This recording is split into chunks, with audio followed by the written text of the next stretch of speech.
And today we are right here tina munhu wa Mwari Bishop Nyamakanga ndinongo kuona pa internet munhu wa Mwari and how is life and everything. We thank God. Tinotenda Mwari. Anditi tiri vapenyu kura kuti Mwari ari kukuchengeta zvaoneka because munhu kana chipenya zvaikuita zvaoneka kuti Mwari ari kutichengeta general. At least yeah. Yes, we thank God for the grace. Anditi amen. Munhu wa Mwari ndingade kuziya chakazoita kuti tizosvika pakukuzivai nhasi kuti kuna Bishop Nyamakanga ndongoda kuti mungoti just a bit tozopinda ido munyaya yedu. Chakaita kuti ndizivikanwe not kuti muzivikanwe zvenye such but kuti chinga chamungati chakakupushai kuti muzosvika pamuri nhasi panapa. Shoko raMwari. Shoko raMwari. Ya kuziva Mwari, kushumira. Ezeni kuti how? Ezeni kuti how kutoparidza chaiwo. Kutoparidza chaiwo. Exactly. Zvakauya sei zvokuparidza? Zvekuparidza zvakauya ndakadanwa gore ra 2004. 2004. Yeah. Oh, back then. Back then ndiri kumarondera. Yeah, ndakapinda pakati pava ndakapindawo machurches akawanda.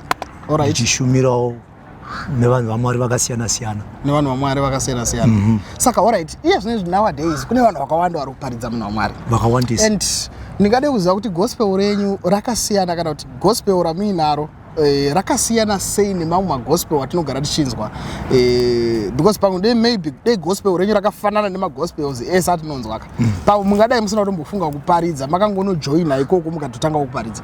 Yeah, chinoita nchekuti vashumiri vakawandisa kana takawandisa. Alright.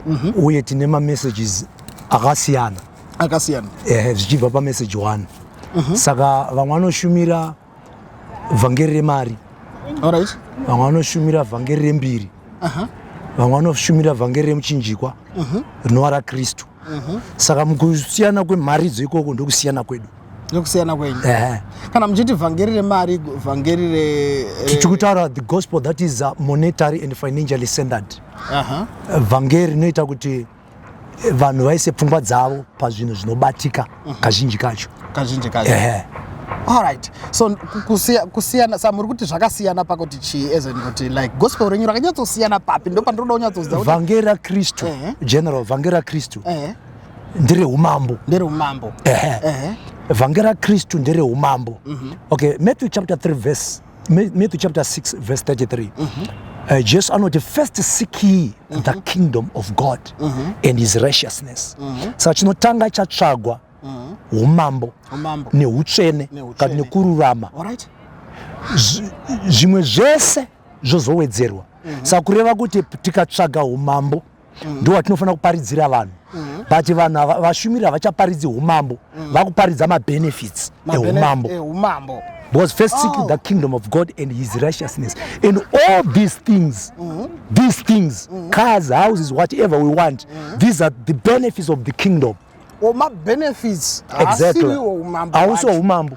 So when I'm preaching now, watiri kuti isusu mushumiri ane vhangeri riri materialistic, that's not materialistic gospel. He does not preach the kingdom. He preaches the benefits of the kingdom, thereby making people becoming materialistic. That's interesting. Apa ndapabata ndoti chimwe chezvinhu chandasinombobvira ndafungawo nezvacho kuti kunogona kunge kuine mabenefits vanhu vagona kutoparidza mabenefits more. Yes, marriage is not the kingdom, it's benefit. Hatichaparidza mugwavha wacho takuparidza magwavha magona general. So vanhu vari kuparidza magwavha namashizha emugwavha vachitadza kufokasa pamugwavha. Exactly. So the gospel is about the kingdom of God and his righteousness. Alright. Now when we need healing, when we need cars, prosperity, success, all these things, these are benefits. They are just benefits. Yeah, so these churches are full of people who are seeking the benefits of the kingdom. Wow. Okay, munhu waMwari, like nowadays kuri kumbobuda marumors vanhu vekuti vanenge vari vashumiri handiti but vozosvika paextend yekuti vanofila kunge maybe vakunge nesimba rakawanda kana kuti kura Mwari kana kuti kuenzana naMwari. Unopaona sei like Mwari anokubvumira here kumbosvika mumalevels ekuti munofanira kumboenzana naye sometimes? Okay, general Paul akapiwa munzwa munyama akanamata 3 times. The reason Paul akapiwa munzwa munyama ndekuti Paul akambopinda akaratidzwa zveumambo zvinoshamisa. But Mwari vakamuisa munzwa munyama as a reminder kuti kunyange wapinda matenga ramatenga ukaona zvawaona ikoko you are still a man. All right. You still have a weakness. Saka munzwa iwe waimureminder kuti kunyange ndaratidzwa zveumambo kudenga uko ndikatombotaura nendimi dzavatumwa I'm still a man. I still have a weakness. All right. So there is the humanity and there is divinity. No matter how much God can use you, General, no matter how much God can use me, no matter how much God can use my brothers and sisters outside there, all right, we remain a man. Okay. And man is not fallible. Man is not inerrant. Kureva kuti munhu wese anotadza. Munhu wese pane paanopotsa. Kana mchiri munhu wese pani panotadza muri kumbireva kuti ezen kuti how. Okay, munhu ndogona kusangana nemakadha kwa munhu waMwari ndoti munhu waMwari ambostaura kuti munhu vanotadza like kutadza ezen kuti how, because tine mamwe matadziro emunhu atinoona kuti uyu muKristo kana kuti munhu waMwari here kana kuti kutadza jekisaiba. All right, tikutaura kuti isusu chinotisiyanisa naMwari ndeyekuti isusu tine nature yema weakness nekupotsa. Takatogara panapa ndogona kutotaura panapa ndotopotsa because I am not omniscient. Kureva kuti ndiri limited, handizive zvese. Saka mukusaziva zvese ndinogona kupotsa even mukutaura. Kana ndogona kushandiswa naMwari General panapa zvekuti ndomutsa vakafa apa nzvisa, then pride yotondipinda yato weakness. Izvezvo kutoti panapa takataura panapa ndakupa a very good example General. Takagara zvatakaita panapa totaura zvatikutaura panapa zvoita kana kuti 1 million views in 2 seconds kati in 2 days. Pane kapride kanomera kanokutomera ikako. All right. Alimo saka ukashandiswa naMwari ikako kanogona kutokubata. All right. Inotori weakness. Watotadza ndo zvinotisiyanisa naMwari. Saka there is the divine and the humanity. The divine, we are talking about God, the sovereign God. He does not err. Avatadze. Mwari avaite mistake. Ababa vozoti Mwari vozoti ndakundikana. Okay. Musamena gore. Ndinoza kuti okay, like this issue that is kuti kune munhu akatotaura. Okay. Kuti kuti taura nezvake. Taura. Starake. Azvina kuipa. All right, anyways. Okay, it's okay. But pane video ndakaona munhu aitaura, imwe mushumira aitaura kuti nini ndine gifted more than God. Okay. Sani andingati like pamati munhu anotadza papa. Saka tingati here kungotadza kana kuti what is it? Chataida kunzwisa nje munhu akati I am more gifted than God. Takutsvanga kutsvaga kuti context yaataura ari. Aida kuedza kusanangura kuti kudii. Mapanzwisa. One, God is not gifted because God is the giver of gifts. God is the source of the source. So you cannot compare him. So you cannot compare the giver and the receiver. You can't compare the giver and the receiver. It is the greater that blesses the lesser. Kureva kuti ari pamusoro ndiye anoropafadza ari pasi. Saka the lesser can never be greater than the giver. Okay. Tsime ndo the source of water. But tsime arigona kupinda mumba. Arigona kurara bedroom but munogona kutora mvura iri mukapu, iri mbottle, yopinda mumba, yopinda musupermarket. But mvura iri musupermarket yakagara ma-TM kana ma-OK. Aigona kuzvitutumadza kuti I am better than tsime. Because ndakutengwa navanhu. So that's the error, okay, that people are making. Because when God uses them, God has given you the grace. Then you think that you are above other men of God. One, you think that in the case of a brother Makandiwa, I'll call him brother, actually. He's my brother.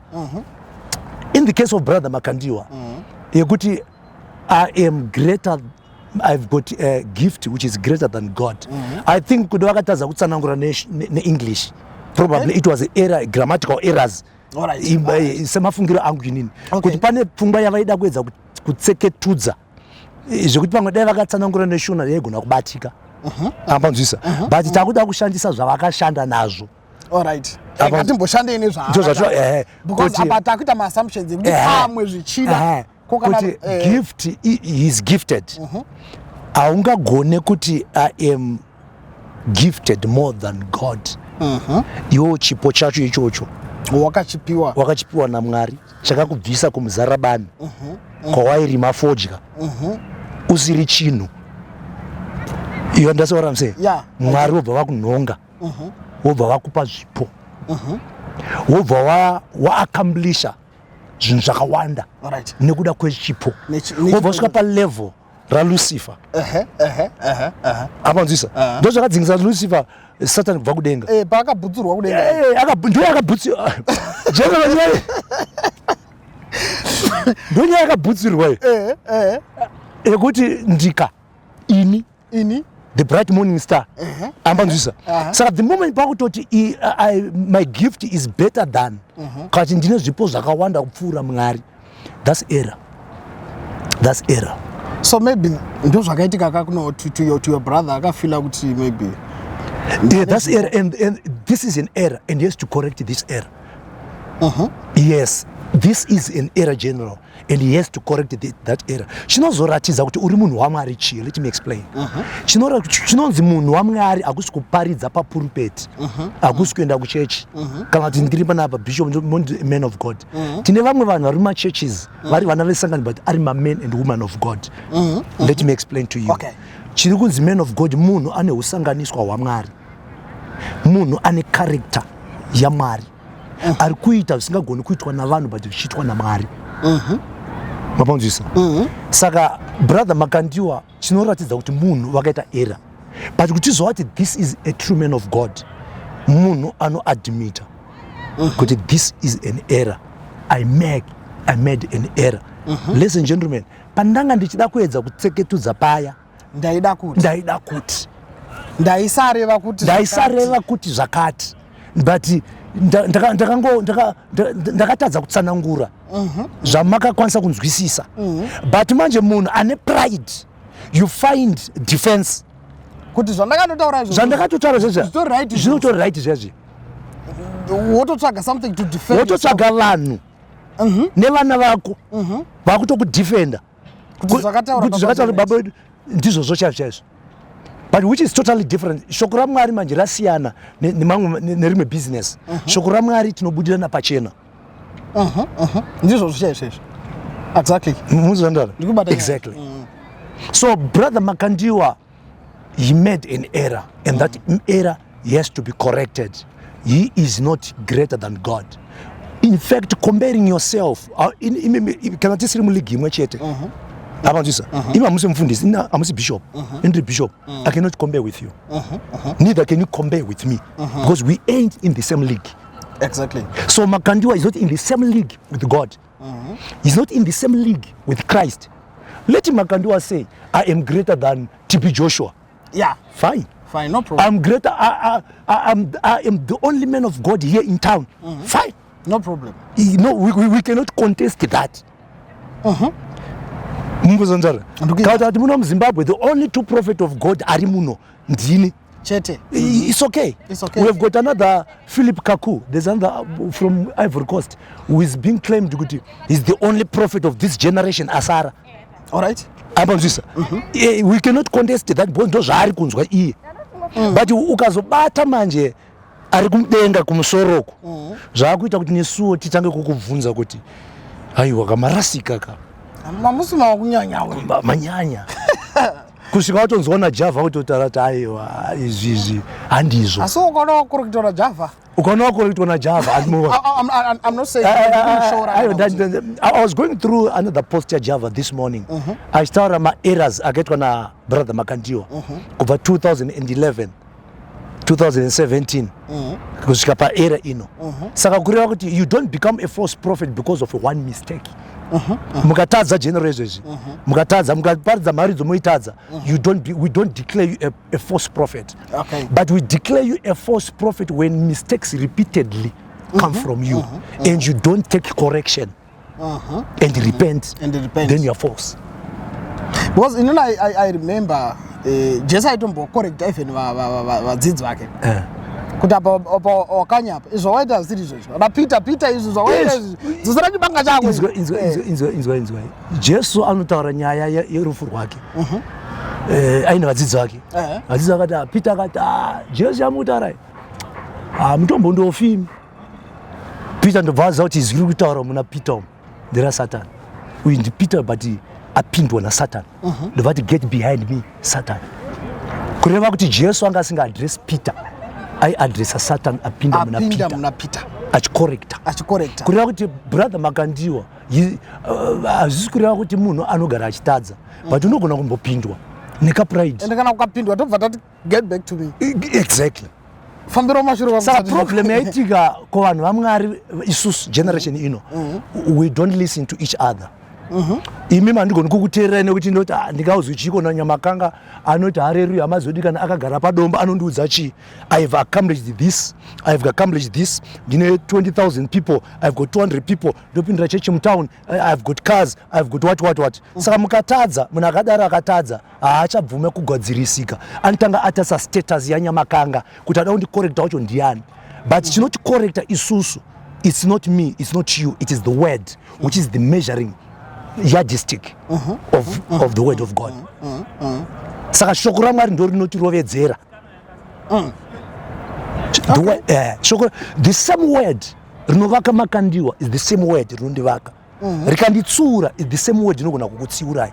Alright. Era inoitika ndepekuti kana mukaramba kugamuchira kutsiurika you become false. Wow. Saka ndofunga nyaya yajeka saka basically general Prophet Makandiwa brother Makandiwa is I respect him as a brother mpanzwisisa I respect him as a brother God has used him to achieve a lot of things in life but pakaitika era sikobvuma ndakanganisa unogona kutadza kuya kuvanhu vese kana kutumira nhume dzinotaurawo kuti aiwa mukuru wedu aita se akanganisa because unokanganisa you are not God. The thing is now like nowadays to be honest initoriwo munhu akangofanana nevanhu vese ndizvozvo inini ndikatanga kuya kuchechi kwenyu nhasi ndinogona kutoramba kuti zvamataura ndichitozviona zvamataura nhasi kana ndinogona kuzviramba kuti havana kumbodaro ine sense yekuti munhu anozosvika pakuda baba zvokutodaro zvimwe zviya zvekuti kuti ufunge kuti baba wako wakanganisa ndongamodza chero panecha yedu chaiyo munhu wese anofunga kuti baba wake anorwa munhu wese ndizvozvo saka I don't know kuti maybe this message inogona kusvika here kuvana vemunhu waMwari vakanzwisisa nhau yakafana iyoyo chinoitika general nchekuti vana zvasiyana biological fathers and children zvasiyana though zvinika replica but pane pazvinosiyana apanzwisa baba vakatadza patestament ino ndokunge variko baba vacho vanotsiurwa chechi yanapo they resort to call themselves brothers and sisters hapana pamakambonzwa Paul achitaura kuti brother apostle Peter brother Peter they resort to those titles because papa ine ukama vaisiyira kuti vanhu vabatsirane kudzoredzerana. Alright, saka the issue yekuti brother ningi yanga iri yekuti kana ndichikuona semukoma wangu we can talk kuti nditega but iwe ndikaikwa uri ndababa zvakutonedza ndakufara unyarara ndosamaakaona Paul akandiye akapedzisira kutendeuka akapiwa assignment but akatanga ndivana Peter vana Peter vakatofamba naJesu Paul akasangana achinda Damascus but Paul anocorrecta Peter atotadza and he corrected him publicly but Peter haana kuti magona mukataura kuti akatomutsiura publicly because nowadays it's like people wanenge vachiti madii kuenda pachikora manotaura nyaya yenyu madii you know all those kind of things kana vanhu vakashandisa social media imwe chete ipublic social media is a public domain saka ikashandiswa publicly apanzvisa munhu akataura kuti I am God I don't need to go kuinbox kwake ndinofanira kungoenda ipapo paakaenda ipapo because ndikaenda naye kuinbox tine vanhu a million people vatokanganisika, a million people vatovhiringika. Totone vamwe vanhu vakutofunga kutoti brother Makandiwa vane ka-equality so kati va a little bit pamusoro paMwari because he's more gifted than God. But ndaifunga kuti inini brother Makandiwa vaidangotaura chete kuti inini I am gifted and God is not gifted. Manje azvina kubuda seizvo. Apanzisa. Azvina kubuda seizvo. Nekuti why is God not gifted? Because God is the originator of gifts. God is the source of giver. gifts. Yes, he's the giver. So he cannot be gifted. Probably if he had said, I am better than Moses or Elijah, I would agree with him. Because partly. Neo vaivanhu pela futi vakanga vangasi dispensation ya mweya mutsvene. Mweya mutsvene aita kushanya achidzokera. Mwari vaita kushanyira Old Testament people, washandisa wodzokera. But this testament, we are better than the Old Testament because mweya mutsvene wacho tinogara naye. He is in me. Saka nemamatauro, I'm better than Moses. I'm better than because indakararama dispensation yemweya mutsvene. Exactly. Ndinaye mweya mutsvene. Tinogara naye. Togara naye. Mweya mutsvene wakanzi muchava naye nguva dzose kusvika paguma kwenyika. But ana Joshua manje vaitoshanyirwa oenda ina ndishanyirwe kai ndinogara naye. So zvino vanenge vachiti mweya mutsvene ngaudzike tichinamatira kudzika kumweya mutsvene tichida kuti zviite. Aiwa izo ndo dzimwe dzimbo dzinongoimbwa navanhu. Bodzuka akaburuka kare. Haafani kuburukazve nekuti ari mamuri. Ndio ndaida kuziva kuti mweya mutsvene anofanira kuburuka kagara. Wrong theology. Wrong theology. Nechijairira kune zvaitwa vanhu zvekuti Eria waenda nengoro yemoto. Patikazoverenga shoko raMwari haana kuenda nengoro yemoto. Amapanzisa pachachijairira neignorance which has to be corrected. All right. Aiwa tinotenda zvikuru munhu waMwari. I think ishoko rakanaka ramatipakurira zuva ranhasi kufunga takomborerwa munhu waMwari Bishop Nyamakanga. It was a pleasure to be with you. Thank you so much, General, for this wonderful opportunity. Thank you so much. God bless you. Oh, thank you so much. Okay.